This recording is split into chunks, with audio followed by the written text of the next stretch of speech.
제 주위에 하루하루 말씀이 적혀있는 달력이 있거든요. 여러가지 생각을 하다가 무심결에 달력을 넘겼는데 이런 말이 적혀있더라고요. 너무 완벽하게 하려고 하지 말고 흥미롭게 만들어라. 흥미라. 무슨 여인의 이름 같은데. 어떻게 해야 조금 더 흥미롭게 영상을 찍을 수 있을까 고민하는 중인데, 하다가 보면 어떤 방향성이 잡히겠죠? 현재로서는 항상 셀프 피드백 중이니 혹시나 제 영상을 보시는 분이 있으시다면 꼭 빠른 피드백 부탁드리고요. 친해지시려면 지금 친해지시는 게 좋을 겁니다. 나중에 유명해질 거거든요. 5번째 리뷰 시작해볼게요. 모티베이터. 이 책은 박세니 선생님의 추천으로 주저없이 구입을 해서 읽게 되었습니다. 조소한 님이 쓰신 책이고 알고 있으신 분들은 알고 계실 테고 모르시는 분들도 많으실 테니 화려한 경력 조금 읊어드릴게요. 경희대 영문과를 나와서 경영학 석사, 박사 과정을 밟으셨고 여러분들이 충분히 아실 만한 회사, 애경에서는 상무, 그리고 KTF에서는 부사장까지 지내시고 현재는 아시아 마케팅 포럼 회장직을 맡고 있으시네요. 대한민국에서 가장 공격적인 마케터로 알려져 있으신 분이고, 이거 말씀하시면 아 하고 이해하실 거예요. 하나로 샴푸 2080 치약. 이거 모르시는 분은 웬만하면 없으시죠. 책은 모티베이터 뿐만 아니라 저술하신 책이 더 있는데 관심 있으신 분들은 찾아보시기 바랍니다. 이 책은 저자가 모티베이터가 된 계기를 시작부터 자신이 어떻게 지금의 모습으로 될 수 있었는지에 대한 사연들과 자신이 느껴왔던 여러가지 인생의 몇 가지 진리와 방법에 대한 이야기입니다. 자, 저자는 23살에 육군 소위로 인간을 했고 부대에서 일어난 폭발사고로 오른손을 잃었습니다. 당시에는 정말 죽고 싶은 심정이셨을 거예요. 굉장히 무뚝뚝하시다고 알고 있던 아버지께서 눈물을 펑펑 쏟아내셔서 이런 말을 했다고 합니다. 아버지, 군인 생활은 더 못하겠지만 저 살아있지 않습니까? 라고 말하면서 위로도 해드리고, 그렇게 며칠이 지나고 익숙해지고 나니까 애인 생각이 나셨다고 하죠. 하지만 연락하자니 두렵고 안 하자니 보고 싶고, 다친 모습을 보여주는 것은 지금까지 살면서 유일하게 두려운 일이었다고 합니다. 그러다가 그녀가 보고 싶어서 거의 미칠 지경이 됐을 무렵 힘들게 연락을 해서 보게 되었고, 이 여인이 나를 계속 사랑하게 된다면 남은 인생을 제대로 살아야겠다는 생각을 하셨다고 해요. 그렇게 만나 사랑을 확인하시고 나서 가슴이 터질 것 같은 기쁨도 잠시, 정신을 차리고 나니 이건 너무 이기적이다 라는 생각이 들어서 말했다고 하죠. 난 당신을 사랑할 수 없어. 그러니 얼굴 봤으면 이걸로 정리하고 끝내자 라고 거짓말을 했지만 울먹이는 목소리로 차분하게 이렇게 대답하셨다고 해요. 지금까지는 당신한테 내가 필요 없었는지 몰라요. 그런데 지금부턴 당신 곁에 내가 있어야 해요. 그때부터 내 안에 잠들어 있던 거인이 깨어났습니다. 이것이 모티베이션이 되었고 지금의 부인이 자신의 모티베이터라고 합니다. 원래부터 영어를 좋아하고 영문과를 졸업한 저자는 직업을 찾기 위해 이리 뛰고 저리 뛰었지만 장애를 가지고 있었고 국가유공자라는 이유로 번번이 면접도 보지 못하고 떨어졌습니다. 그때 당시만 해도 영문과를 졸업하면 10월 전에 80~90%가 거의 취직을 했다고 하죠. 결국 입사 원서에 손을 다친 사실과 국가유공자라는 사실을 숨기고 이력서를 냈더니 면접을 보러 오라는 연락이 왔다고 합니다. 하지만 당연히 면접에 가면 밝혀질 사실이었죠. 면접 당일날 면접을 보는 도중에 오른손이 의수라고 고백을 했고, 역시나 누구나 예상한 대로 순간 정적이 흐르며 면접은 중단이 됐습니다. 그렇게 집으로 돌아가는 도중에 뚜껑이 열린 저자는 집에서 기다리고 있을 가족들이 생각이 나서 그냥 집으로 갈 수는 없다고 생각하고 면접장으로 다시 돌아갔습니다. 저는 이 부분이 누구도 쉽게 따라할 수 없는 특별한 실행력을 제대로 보여준 사례고 이 책의 제일 명장면이라고 생각하고 있습니다. 자, 볼게요. 우여곡절 끝에 면접장에 들어가서 저자는 이런 말을 했습니다. 꼭 드릴 말씀이 있는데 앉아도 되겠습니까? 면접관들은 멈칫했지만 이내 앉으라고 했고 차분하게 이야기를 시작했습니다. 우선 저는 깡패 노릇을 하거나 교통사고로 오른손을 다친 것이 아닙니다. 내 민족, 내 결애를 위해 자이든 타이든 군에 갔고 또 희생했다고 생각합니다. 왜 내가 여러분에 의해 면접이 중단되는 서름을 받아야 하는지 묻고 싶습니다. 두 번째, 여러분의 입사 지원서에는 분명히 하단에 국가유공자, 우대, 괄호 열고 10점 갑점이라고 쓰여 있습니다. 여러분이 써놓고 여러분이 이걸 지키셨습니까? 아닙니다. 지키지 않으셨습니다. 이런 식의 말들을 쭉 이어서 하시고 터벅터벅 걸어 나오는데 어떤 여성분이 껄껄 웃으시며 다음과 같은 말로 상황을 반전시켰다고 합니다. 영문과 나오셨다고 했죠? 지금까지 쭉 얘기한 거 영어로 한번 해보세요.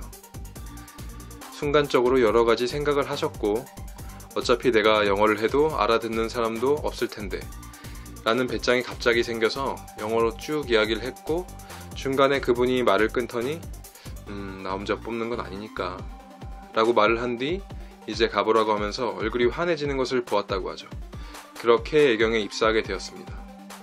그 후로 외국계 회사, 다시 애경, 다음으로 KTF, 마지막으로 세라젬을 거치며 마케팅의 달인, 마케팅의 살아있는 전설, 마케팅의 귀재, 마케팅의 대가, 이렇게 등등 별명도 가장 많은 마케터로서 활동하셨습니다. 이야기로 봤을 때는 편하게 읽을 수 있는 이야기지만 드라마나 영화에 나올 법한 이야기라고 생각이 듭니다. 그죠? 하지만 이 드라마에 나올 법한 이야기를 현실로 만드는 강력한 실행력, 그리고 충분히 가지고 있는 지식, 이것이 부자들과 그렇지 않은 사람들의 사소하지만 사소하지 않은 차이점인 것이죠. 여러분은 자존심이 뭐라고 생각하시죠? 사람들은 어떤 상황이 오면 어렸을 때부터 마일리지처럼 쌓이듯이 정립되어 온 나만의 가치관, 그리고 그것에 따른 내 마음의 변화에 따라 객관적이 아니라 주관적으로 결정하는 것.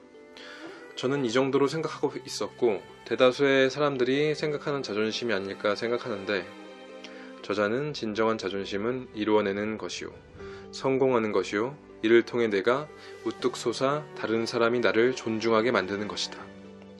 쓸데없는 자존심이나 알량한 지식, 사회적 지위 때문에 봐야 할 것을 제대로 못 보는 것이 아니라 핵심을 놓치지 않는 것이다. 즉, 나의 주관적인 성격을 보며 흥분하는 삶을 사는 것이 아니라 객관적인 입장에서 나무를 보지 말고 숲을 보라는 것으로 이해를 했습니다. 결국 우리가 연예인이나 유명인일지라도 우리의 자존심은 타인의 관심의 단계에 들어가지 않는 것입니다. 그러니 먼저 이루어내고 핵심, 즉 나의 감정과 함께 주위의 여러 상황을 바라볼 수 있는 숲을 바라보는 자세가 필요한 것입니다. 숲을 바라본다는 것은 마음의 여유와 눈높이를 가지는 것이고, 이것은 분명 말처럼 쉽지는 않을 것입니다. 하지만 항상 의식적으로 자기 암시를 하며 난 숲을 보는 사람이라는 생각을 가지고 항상 살아야 합니다. 그렇지 않는다면 평생 나무만 보다가 장님처럼 살아가는 거죠. 여러분, 어떤 삶을 살고 싶으십니까? 잘 생각해 보세요. 저는 숲을 보는 사람이 되겠습니다.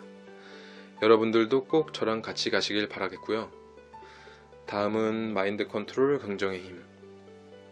살면서 이거 정말 왜 이러지 싶을 때 어느 누구도 해결해 주지 못하고 딱 자기 자신만 셀프 컨트롤 할 수 있을 때, 이상하다, 난 복이 많은 사람인데 뭐 더 좋은 일이 있으려나?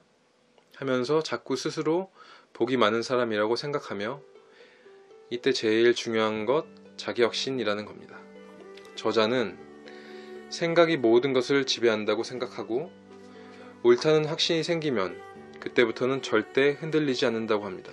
틀렸다고 결정이 난 뒤에 인정하면 되지, 그 전부터 옳은지 그른지 실패하면 어떡하나 미리 걱정하지 않는다는 것이죠. 조바심이나 초조함은 자신감을 상쇄시킨다고 해요. 저도 정말 그렇게 의심이 많은 사람이었는데 이제는 점점 바뀌어가고 있고 지식을 믿어가고 있는 중입니다. 그러기 위해서 계속 지식을 쌓아야 한다는 생각이 들어서 계속 그러고 있는 중이죠. 그렇게 남에게 설명할 수 있는 지식이 내면화되게 되면 자기확신이 생기는 거라고 생각합니다. 여러분들도 자기확신이 없는 매일, 헷갈리는 인생보다는 자기확신이 있는 인생을 원하실 겁니다. 그렇죠? 그러면 계속 제자리에 있지 말고 움직이셔야 합니다.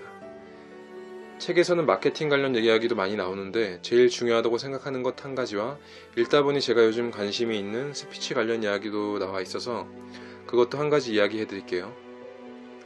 저는 마케팅을 하는 데 있어서 포지셔닝이 굉장히 중요하다고 생각하는데 마케팅의 여러 단계가 모여서 자리 잡기가 되는 것이죠.